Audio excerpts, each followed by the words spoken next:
So, rewinding the clock Yes. and go into how did all this become a thing for you? Because of things in your past? How did it all build up? Like, take me back. So let's pretend I don't know who you are. Let's go back. Baby Kate. Where was baby Kate I was born? quite cute when I was little. Yeah, we were saying this at work the other day. I'm going to bring baby photos.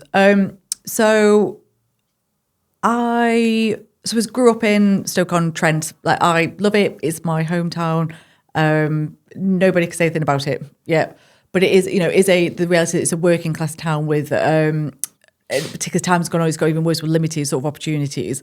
And I don't know, and that's sort of just setting the context, but it's an amazing place with amazing people and some of the most friendliest people you'll ever meet. My dad worked on like very manual jobs like pot banks, so making pottery or bitumen, or he literally would do like sort of any job, do you know what I mean, to work. So he really strong work ethic, shift work. He'd do 6 a.m. until 2 and then come pick us up from school and walk us home and that sort of stuff. My mum was a nurse, effectively, doing a nurse training over when we were really little. And she now specialises in mental health nursing and helped to build one of the biggest dementia units, in the UK and stuff. So really well respected and, again, really hard worker. And that thing around doing the right thing, even when it's difficult, particularly in that industry, but she does it. That's who she is. And my dad's the same. Not principled, because we're very much not. We won't cut our nose off to spite our face, and we'll look at everything in balance. But if something's wrong, as a family, and family values, you just wouldn't get us to just back down and go, oh, okay, it's just we'll stick it out and we'll stay strong, strong-minded. Right. So I suppose I'm quite academic, so I always loved school, been really lucky, loved school, loved learning, loved education, but in the same vein, I'll roll my sleeves up and get stuck in. So I'm probably like a real blend in that respect. I just worked really hard. So I just put a lot of pressure on myself. It wasn't from my parents. They're a classic, do your best, try your best, and it's fine, Yeah. And I don't know, it's funny because you're like, who do you do that for? Where did that come from? And what's that about? I think that all makes so much sense, knowing the person you are now, though. I'm so shy as well. My God, I remember when you go on class and you have to read out the book. I used to dread it, or not because I couldn't do it, but it's just in front of an audience, which and where I am now in life is just so different. But I think it's that competence builds confidence, doesn't it? And it's clip, repeat, and and you make mistakes, you learn from them, you realise actually it's not that bad. It's nobody's. Luckily, my line of work and whichever one I've done, nobody's died. Nobody's. It's the worst thing that can happen isn't as bad as what you think. But yeah, always just. I think I just love learning, love reading. It was probably like slightly geeky, but somehow I used to end up in I hate to say this phrase, but like the popular group at school. I don't know how but I was that person where, fine, I was in that group, I had a foot in, but my other foot was like everywhere else, Yeah. So it didn't matter if you were, the nomads of the school, the geek group, the rockers, the ones that were a bit lost, the sporty ones. So I used to love doing sport. So I was like captain of the netball team, captain, really? of all the sports teams and stuff. Because even back then, I know, you wore all the hats. Yeah. Like you. Yeah. Always got like thousands, after school clubs or whatever going on. It's just, all sorts of bits. And then it's funny when it comes to work ethic. And I always say this is probably one of the most challenging parts of my life is when I was at college, doing 5 days a week. I went to a college by myself. Nobody from my school went there. Oh, right. They had really high, you had to get in with sort of really high grades. And in the high school, you have to apply to go to the high school. Now, I actually did that. And because too many people got through the exams and the application process, we then had to have a one-to-one interview effectively. And I need to be careful what I say. It was a religious-based school, and I'm not christened or not, etc. So but it's quite a sporty school, quite, high achieving school. But yeah, I wasn't accepted. Yeah. Let people read into that as they wish. On faith grounds. And that's what I believe. I could be speaking out of turn, but it didn't square off. Yeah. And I remember at the time I was so gutted, so disappointed. You feel like you don't fit or you're not good enough. And I then went to a high school that was really challenging. You know, it was a challenging high school, both in terms of ethnic mix and cultures, standard of teaching. You know, there was fights all the time. You know, it was a really challenging school. Yet I somehow managed to come out with. I actually did GCSE in year 9, so the third year of school, which has never been done before. So they picked 4 of us. I got to see my GCSE French, you know, which would have been 13. But what I did, it stood the test of, it takes away the nerves. But then I did 4 GCSEs in year 10 and then the full set in the last year.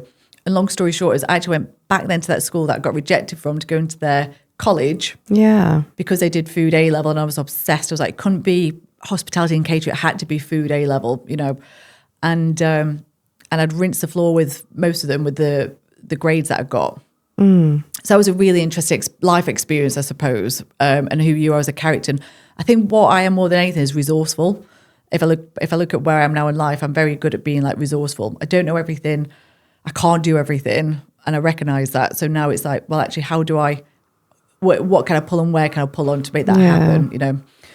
So, and that was a big, that's what that kind of taught me, is that I'd obviously been quite resourceful and dedicated as well to what you're doing. Because again, there's so many distractions in that school. And again, the group I was in, we'd be out every night, you know, I'd have a paper round as well to do, 13 rounds a week for £14. There's slave labour for you. But yeah, you know, and I didn't drop a day didn't drop a day at school, didn't drop a day in doing newspapers. And I remember the time when I had to sort of give it up because we were in study, you know, revision period. And it was actually my parents go, look, I just think you need to drop it. You know, it's fine. It's like, it is fine. So I did sort of a couple of weeks before my exams, yeah. Gosh. But actually when I was at college, I had 2 jobs. So I went to college all week and then I used to work at a bar 9 a.m. till 5 in the morning on a Friday. And I'd do 10 till 6 on a Saturday at dry cleaners. Then bar again Saturday night, 9 till 5 in the morning. And then 10 till 4 on a Sunday. So how old were you then?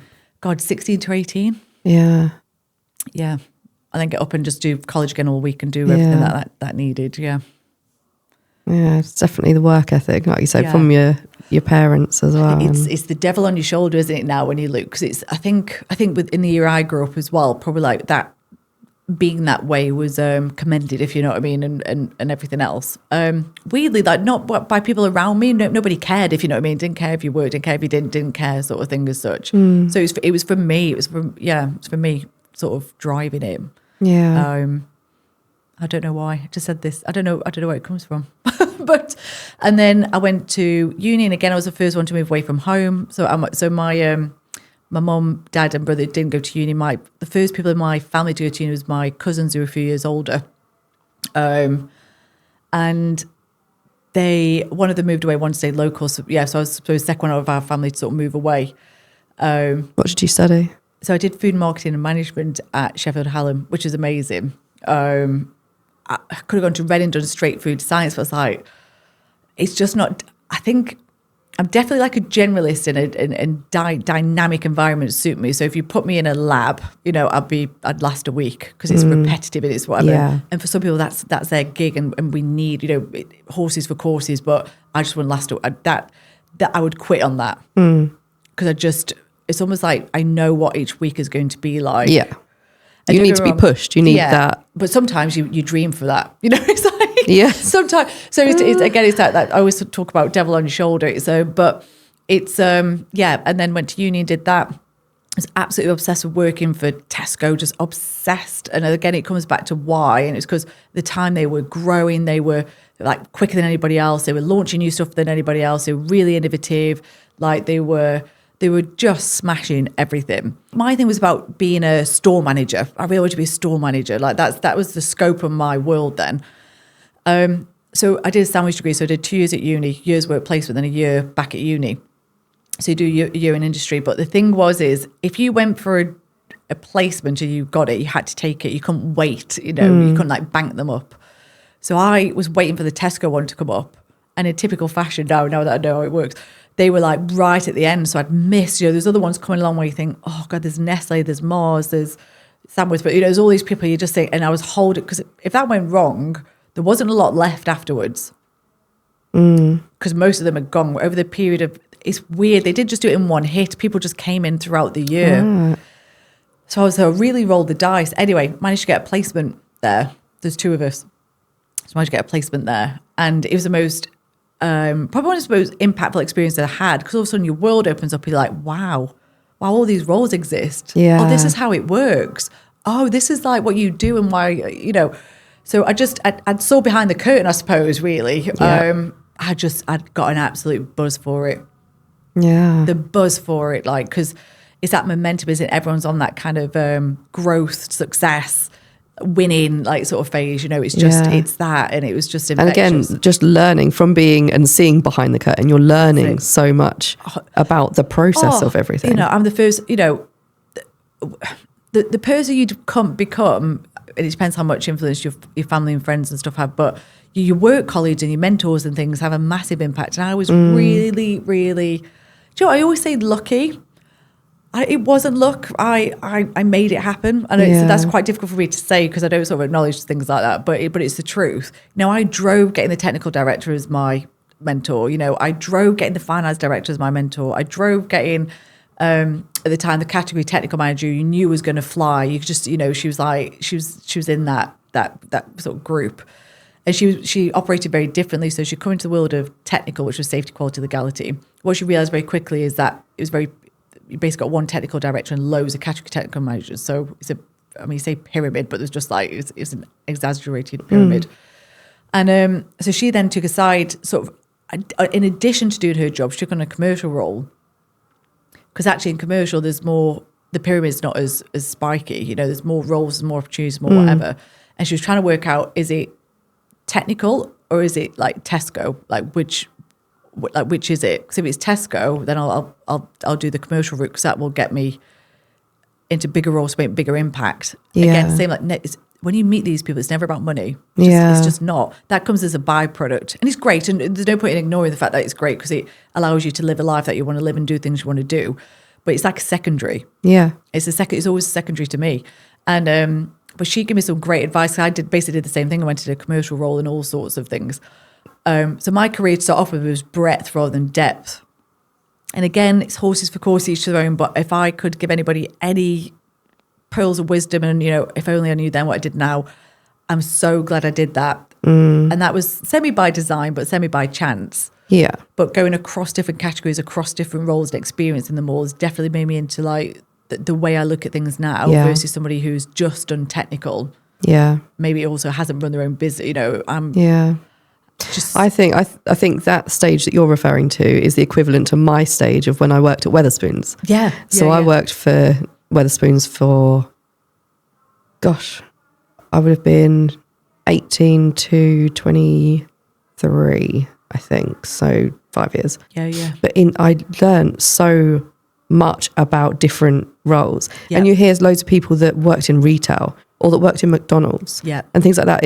That is what expands you to then move on to, that's it. Oh, I could do this. I could do this. And it shapes your... I think it's really interesting that you could put 2 people into the same situation and what they take from it can be completely different. So some people would say in your position, in Wetherspoons, we're going, right, I work at Wetherspoons. That's what I do. I come in and I do this. I do this. I pull pints and I go home. That's it. And I go home. And that is what I take from it. Whereas you've gone, hang on a minute. Oh, this role exists and that role exists. And I can learn that skill. I could do. And it's just it's whether you've got an expansive or contractive mind, and it's about, but that's a choice, that is a choice. Some people are happy to live small. And that's not me saying that in a disrespectful way. I'm very much, I want to live a big life. I'm living a nice life, but I know there's still so much more there for me. And if you think about where it all started, it's only just got bigger. But again, through things that have just occurred, but those things can occur and you either say yes or no. And it is us taking charge and making it happen. It's not luck, but it's jumping on the opportunities when they arise. 100%. And that's what's going to propel you forwards. But again, I think that is just a type of mind that certain people have. If you've got an open mind, open aura, open, it unlocks like so much, just so much. And it's facing that fear of rejection, isn't it? You know, that's what you've got to, that's the flip side, or the fear of, or the potential consequence of loss. So, you know, I'm in the process of trying to buy, you know, a house at the moment, and I rolled the dice the other week because they asked for something. And for me, it was like, right, that's enough now. You know, you get to a point of that's enough. But I had to accept that the position I was taking, it could end up in loss, but I accepted that. So then I'm comfortable with it. And anyway, so all of a sudden it's like, no, actually we'll take this off the table and we'll crack on and move forward. So you've got to be, if because everyone talks about being open and taking opportunities and things. I think sometimes, again, the subject that isn't is how do you cope with the risk of loss or the risk of fear of rejection. I did the other week where we were at a coaching conference in London.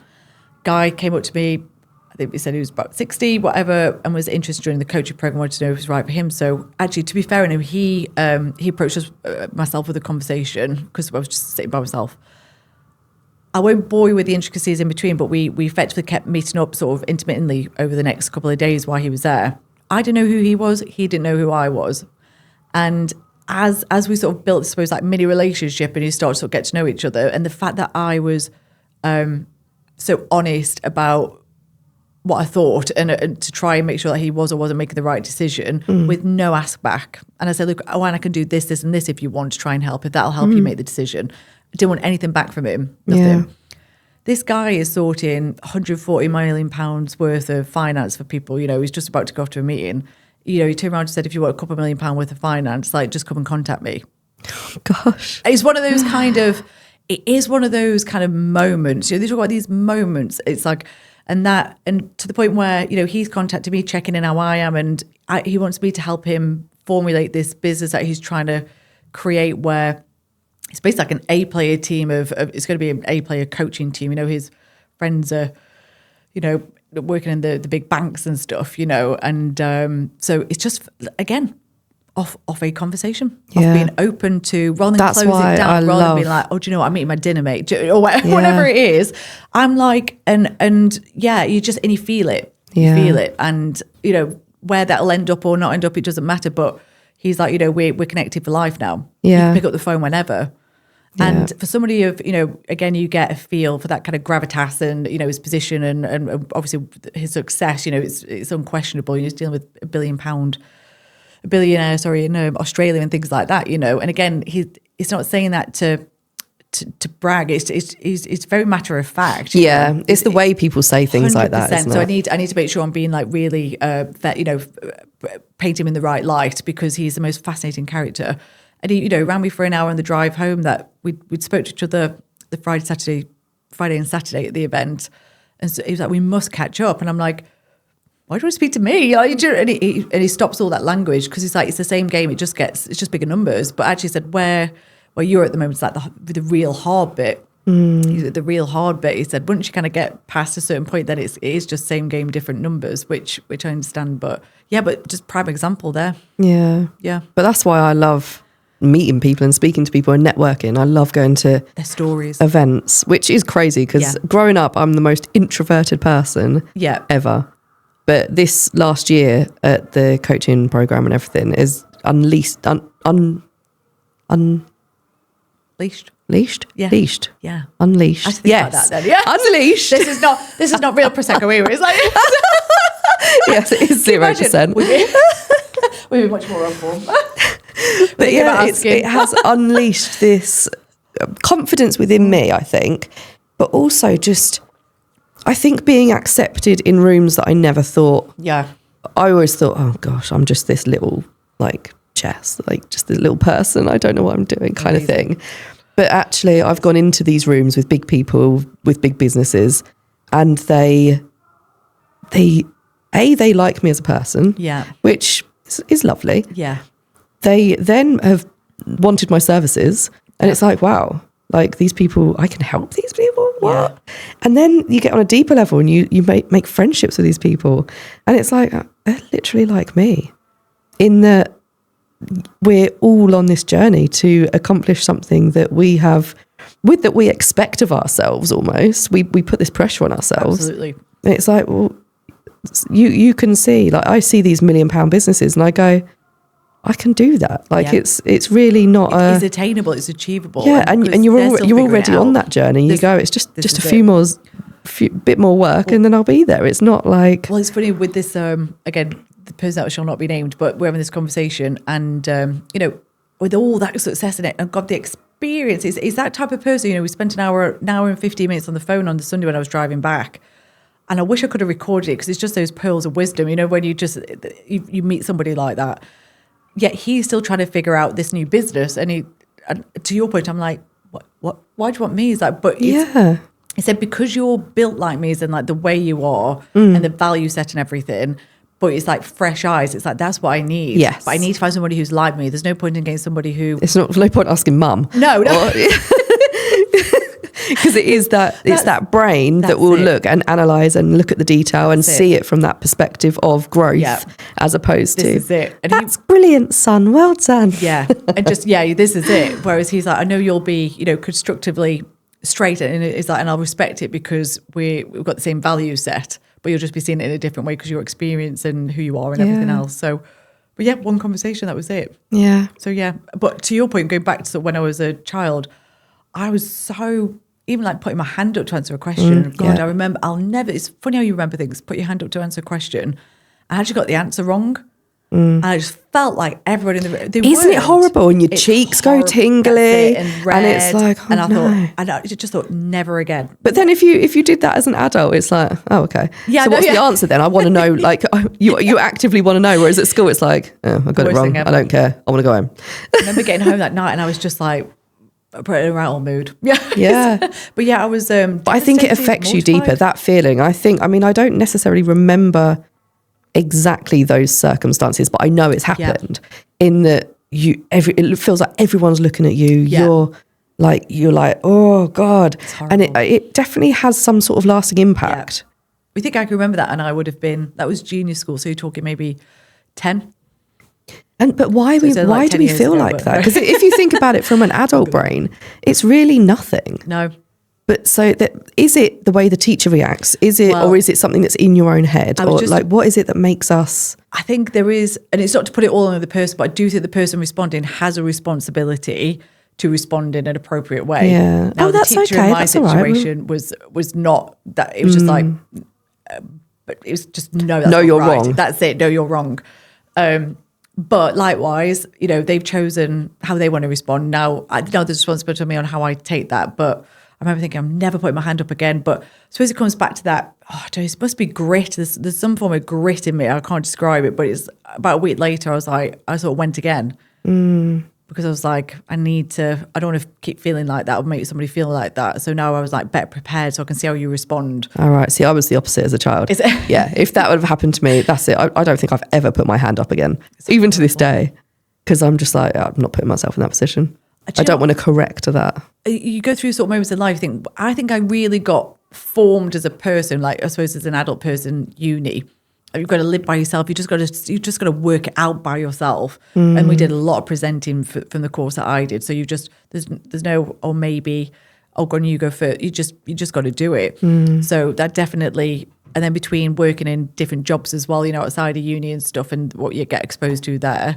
Again, bar work, you can imagine all the sorts of characters that you get exposed to there. Yeah. And you just become... It's fascinating, actually. Yeah, it's fascinating. Yeah, and the conversations you can have. Worth it. Yeah, it's worth it for your autobiography when you're older and your stories. But yeah, it's... If you live in a small world, then you're going to find it really tough to have the coping mechanisms and experience to I'm not built for a small world. No. No. Give me the big world. I know. Because again, it's that meeting people, it's that learning from people. I love meeting people that know more than me about anything, because it's like, and even there was a lady I saw walking along the other day who was Bangladeshi or something, dressed in beautiful clothing and quite serious, like she'd had the henna tattoos and lots of piercings, and you could tell that she has lived a life that I know nothing about.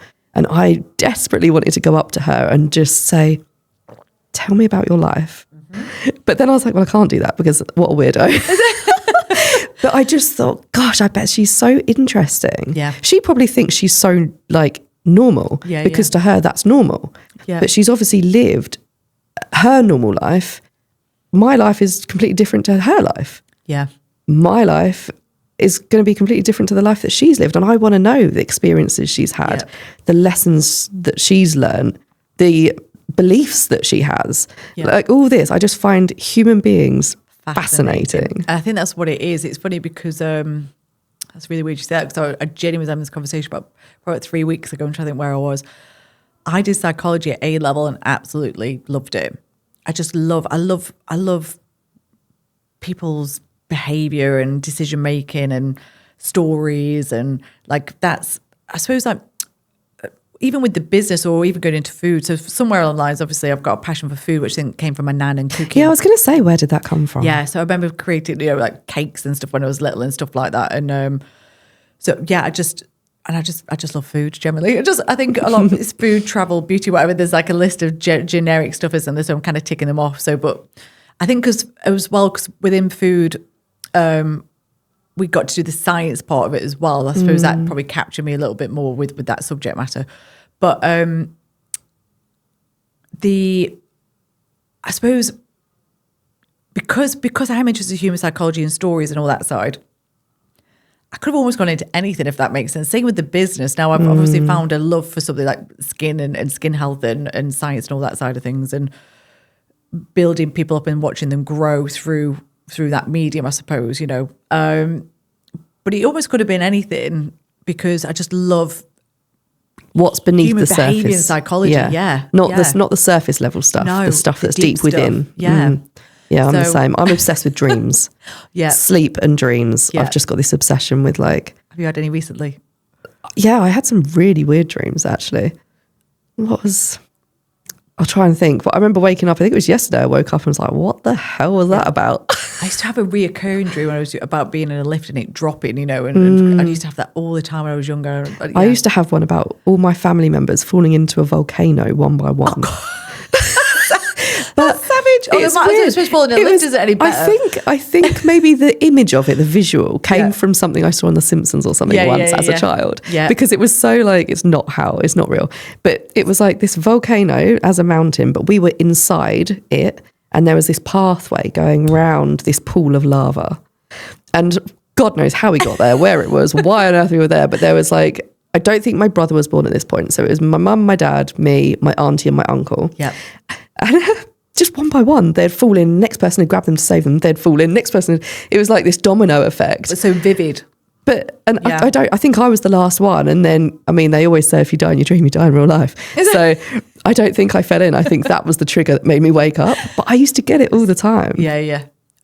It's funny because I could prescriptively describe the lift, like who's in there, almost like how many floors it dropped, like everything. Yeah, I think I woke up before we hit the ground always. Yeah. Yeah. Thank God. It's weird, isn't it? Yeah. But I'm going through a bit. So I am very, like I said, very science based. So I am Big Bang, typically, historically, Big Bang Theory.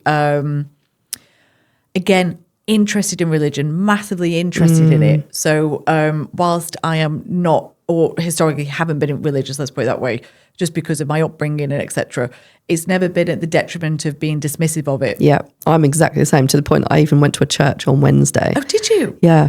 Well, and they're saying this now. People are starting to look back towards religion and faith, aren't they, to find meaning and purpose. Yeah. Because we're losing it. Yeah. Well, for me, so my nan passed away in August, Yeah. and I was there, like with her when it happened. And I was speaking to the lady at the church, because I said, I think I'm just feeling this draw to religion. Not necessarily that I want to believe it. I mean, I think there's certain things that maybe would be nice to believe, but I just want to know more about it. I've not come from a religious family. I've never read a Bible. I was told horrible things, really. Yeah. That it's actually quite disrespectful, which I don't necessarily believe. I respect it, and I would love to learn more about it. Yeah. And I'm feeling this draw towards it. And I think it comes from the fact that I've seen my nan die in front of me. Yeah. And it was so clean cut. That's it. It's done. There wasn't this beautiful lights and spirit that went up or any of this. It was so... Here. No. Job done. Yeah. Move on. And I'm like, hang on a minute.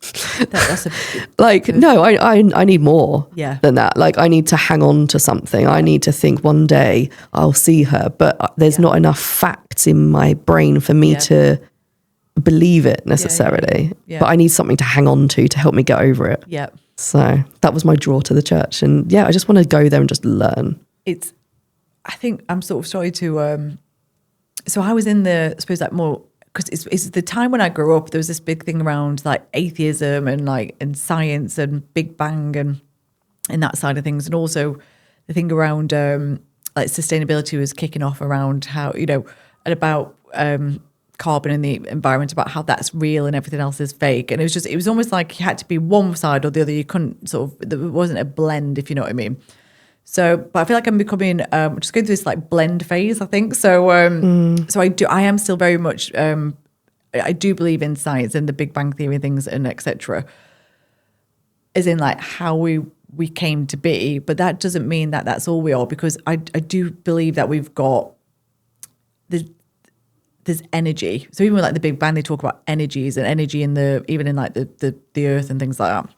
And having had things like, so I've gone on a bit of a mission to try different things. I just thought, because I'm not, again, my mind is not closed, it's open. And I suppose I thought, oh, actually, it is a little bit closed when it comes to this. Like, should probably start opening things up. So I'd Reiki, and that was like amazing.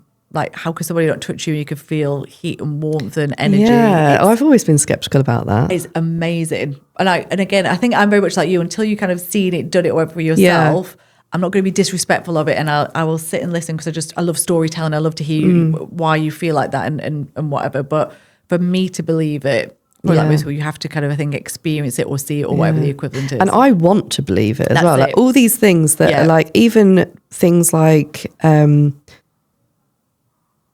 can't remember what I was going to say now. I just literally had something else. But yeah, religion, the Reiki stuff, and like spiritual ghosts, that was where I was going. So like anything like spirits and ghosts and things like that, I'd love to believe that. Yeah. So please give me the information for me to believe it. But until I have that, I can't go, oh yeah. I think I'm sorry, it's like small steps for me. So because I am wired on like quite fact-based things and experience-based things, but I've started to learn about like numerology and things, and it's scary. Whether it's chance or design, who knows? But all I'll say is it reads like it's a good reflection of like, you know, this year. And I'm hoping that the version for next year is the same. And 18's always been my number. And honestly, recently, I keep taking photos now. It's everywhere. Like everywhere. Like just, I always can't, I'm looking around now. Like I can't escape it. It's just everywhere. It could be on a TV screen. It could be on when I open a book. It's 80. It is everywhere at the moment. I've got the number 2222. So I look at the time, and me and my daughter have got this thing. So we look at the time in the evening, and my phone will say 2222. And it happened for ages and ages. And I mentioned it to my daughter because she was born on the 22nd of October, which is the 10th month, which 10 is 22 in clock stuff. And I was like, So I just thought, okay, there's something about the number 22.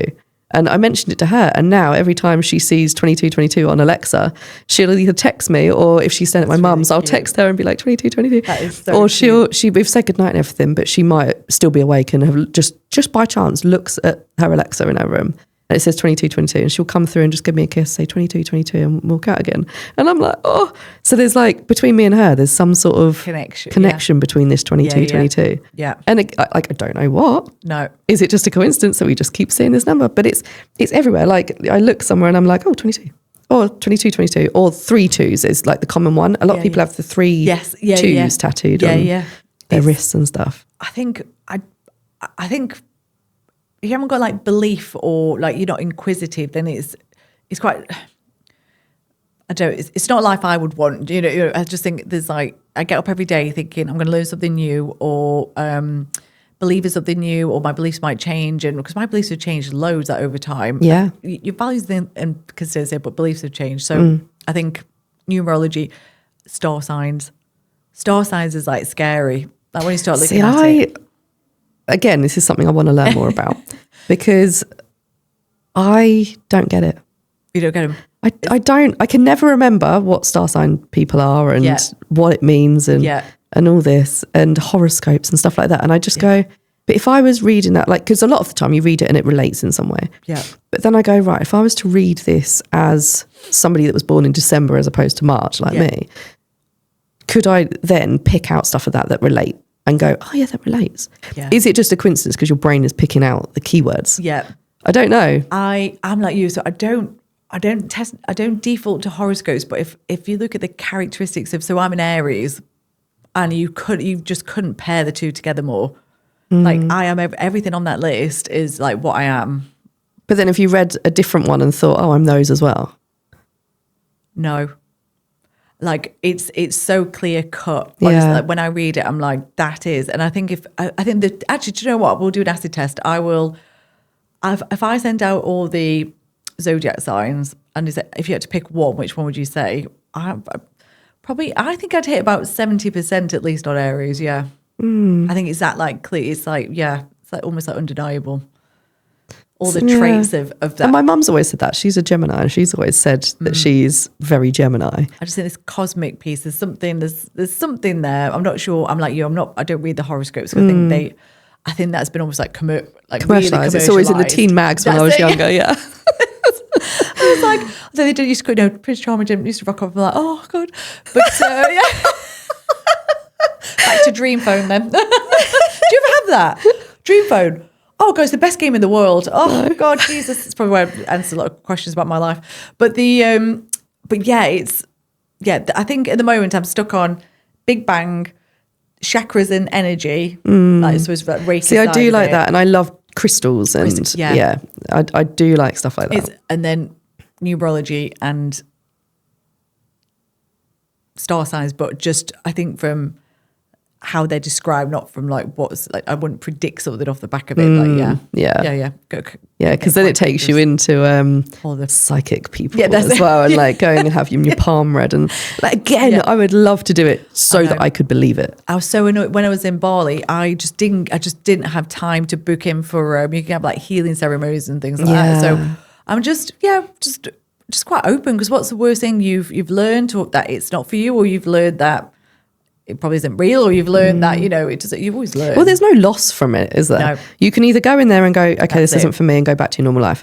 Or you can go in there, go, wow, this is amazing. And it could unleash a whole nother door to your life. I know. Yeah. Might not have come back from Bali and just done that. But there's something. I think we're definitely more than just a mass of cells. Yeah. This is what I need to believe. Actually, my fifth one, because I've done a vision board for next year, and there's this piece around like I suppose like investigating like what all this is. So like I say, you've got Big Bang, star sign, numerology, chakras, kind of Reiki energy, and then the other one for me is consciousness. Consciousness is a really interesting subject, because a lot of studies recently proven that like your brain doesn't drive consciousness, because actually when you take psychedelics. So they did a control study, just to say, control study under controlled conditions, under blah, blah, blah. Yeah, but they put people into psychedelics, and the brain activity went down as their consciousness like increased. So they're separate. And I just think this fascinating thing, a bit like, so you experience like their consciousness. I'd say I don't know much about when it comes to drugs and stuff like this. I'm really naive, but psychedelics is like mushrooms or something, is it? I think it's that sort of way, and I think it triggers parts of your brain. It's almost like the same effect as meditation, but on a different scale. Yeah, it's another thing that I want to know more about. You're like where you're like separating your body from your. But I could talk about this for probably the whole thing, but I just think. We have a brain, so we've got functional parts of us, so like brain, gut, heart. You've got, that's the machine. A machine. But like, what? Now you start getting to this whole like, why am I? It's going to be a very long podcast. Why am I alive? It's like why? Like where does this consciousness come from? Where? Because it's not from the brain. That's when it's like, do I have a spirit and a soul? This is it, yeah. And it's and it'd be nice to think that you do, or nice to your point of what you may do. Nice to think that there's something else, I having done something like Reiki where you feel the energy, there's something more, like the energy piece, the consciousness piece, there's just something. And even more. like we said it earlier, that like when we meet each other, there was an instant connection. Like an aura, like you think, oh, I like this person. No, nothing about her, but I like her. No, I like that guy who talked about earlier. Literally, we just so the I suppose the what's the word?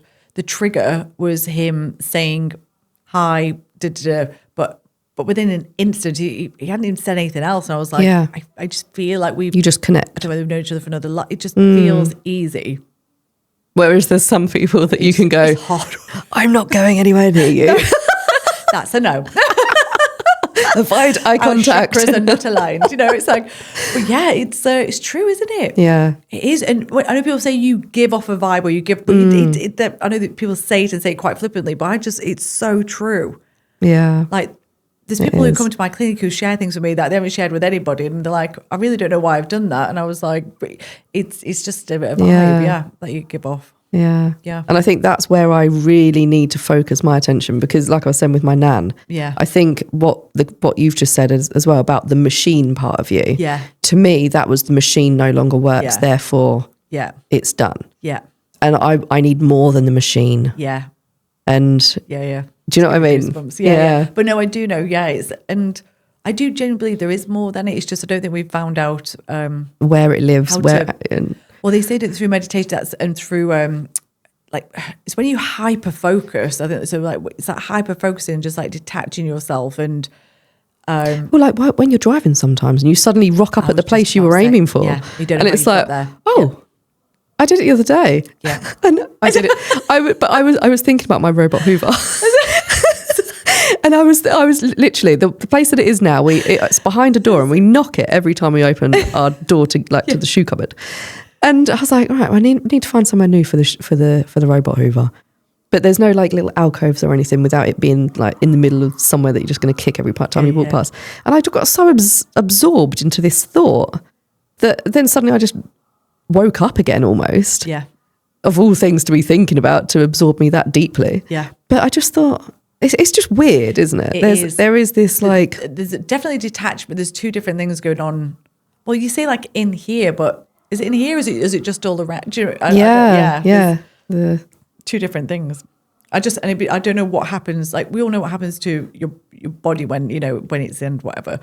But what happens to your consciousness? Like I'm just fascinated by consciousness and where it comes from. And actually, there's a big thing around. There's a view by a few people that I sort of listen and read and whatever too, and about how the purpose of life is to serve others, but also to become like the most conscious human being. So I think if I look at you talk about when you're a child and like I didn't see myself. Yeah, I was just being. Yeah. I was conscious in like I'm alive and conscious, but I wasn't conscious. You weren't aware. There wasn't the awareness. And there's different stages because you go through awareness, then there's like consciousness, then there's like higher consciousness, like completely out of body conscious, And it's like how I want to go on that journey to push it to see like how much I can understand about it. Do you know, I'm trying to do the opposite. So as a child, I think for a short amount of time as a child, I was very... as I see my children now, and my other half, I mean, he's nearly 40 and he's the most unconscious person. In that he will just, and my children and children in general, they do what they do. Yeah. They don't necessarily think of themselves doing it in a certain way, or they just live really authentically, wholly living.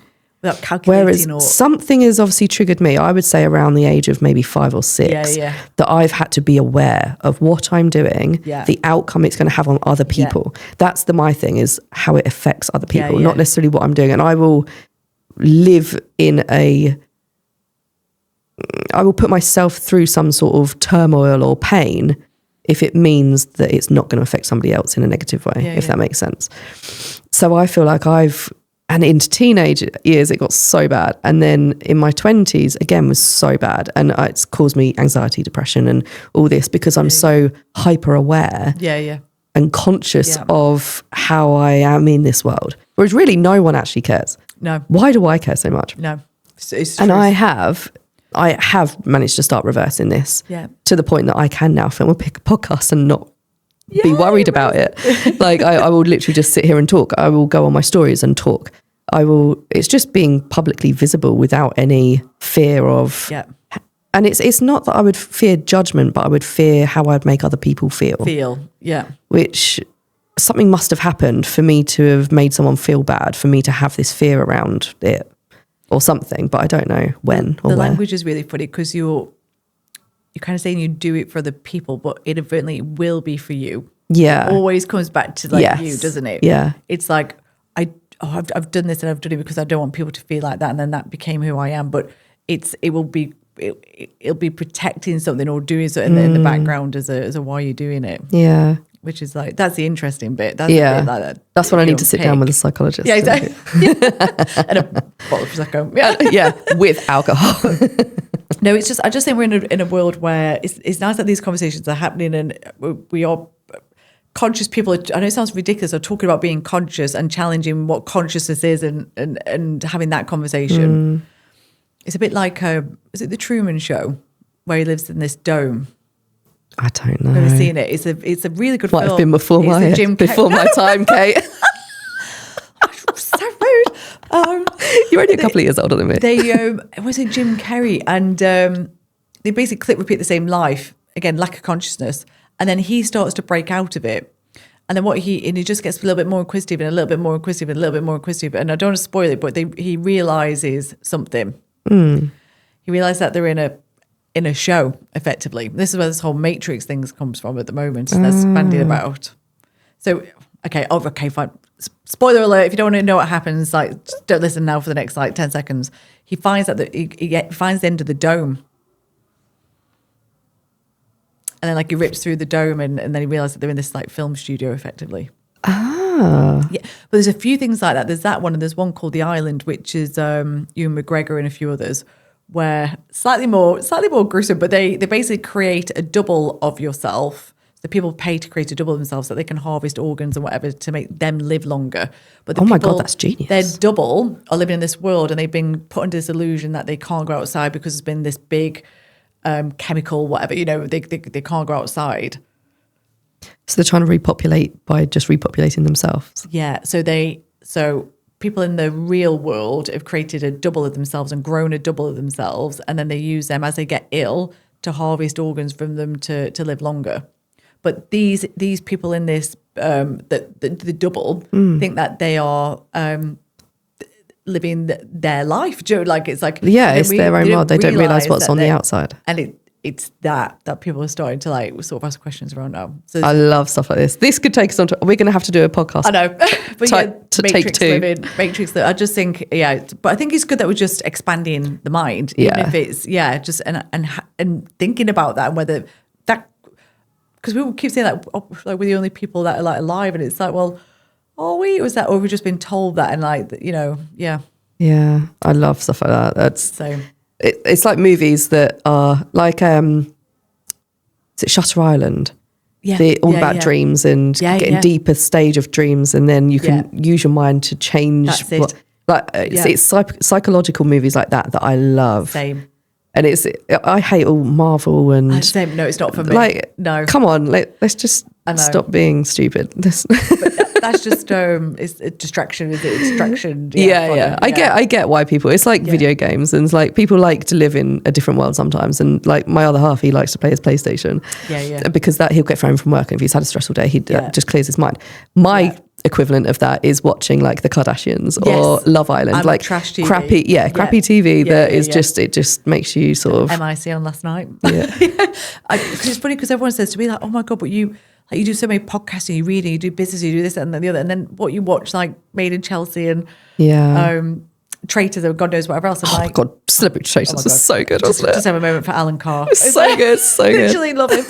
Literally oh God, if we get on that conversation of who you would have around the dinner table, he would be there. But, absolutely. But I think it is that we already like balance, otherwise you just implode, so that's my outlet. And I love the Kardashians, and I love Selling Sunset and all of the Selling Biz.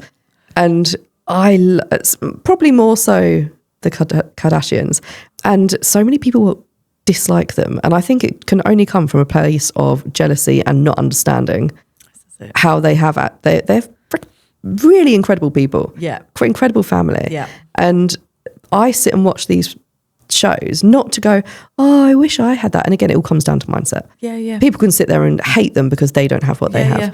I sit and watch these programs because I'm like, it motivates me. Yeah. Not that I necessarily want to be a billionaire and have like big LA mansion. Like that's not on my realistic goal. Yeah. But I just think, oh, it spurs me on for the next thing. And I'm like, wow. And like, I don't know, it motivates me to work harder or to, well, not necessarily work harder because I don't believe in like wearing yourself to the bone, but just, being clever about it and to get my ass up. I just think, I think what also underpins it all is, and again, obviously I don't know them, you talk about what you see on camera and but they seem like well-rounded, well-balanced, kind. And the amount they do for charity, and I know they probably make sure they film the stuff that they do for charity for good PR reasons, which I would do the same if I was in their position, but the fact that they can do that and they choose to do that, like if I could do that, I would. Yeah. But and it's not like, I know they live an easy life to a certain, on a financial level, but there's so much that comes with what their life brings. But I'll go back, honestly, my favourite thing, I talk about it to my team at work, I talk about it in clinic, there's always a yin and a yang. Yeah. There's not, name me something in life where there's no downside to it. And it's just, again, mindset. It's about, and I've naturally, I don't know how, through the family that I've grown up with, they can be very negative sometimes. But I am like, the worst situation you could think of, my brain will naturally recognize a good part. Yeah. And I mean, I don't consciously do it. Yeah. And I think that is like a major thing that will help me succeed in life, because I don't, if something bad happens, I'm not going to sit there and just wallow. No. I will go, right, this has happened because I need to do this, or this needs to happen, or I need to see this in a different way, or there will be a good point somewhere. Sometimes you might have to look a little bit harder, but a lot of the time I will naturally just see something. Yeah. And it's that thing where we mentioned earlier, it's like you could put two people in the same, literally the same situation, and how they come out of that and how they talk about that experience will be just completely different. Yeah. And it is that, it's just how you're wired. Yeah. We're going to have to wrap up. Wow. We haven't talked about half the stuff that I've got on my list. Standard. But we're going to go and have lunch. My stomach is actually rumbling. Literally, it's just starting. Now you're just like, I'm like, just started. And I'm like, there's cakes there. Like 15 minutes in me, I'm going to struggle to be like any less entertaining than I am already. But yes, thank you so much. And we are going to have to do another one at some point, 100%, because I'm going to save this list and we're going to come back to it. I'll come back anytime. Love it. Thank you so much.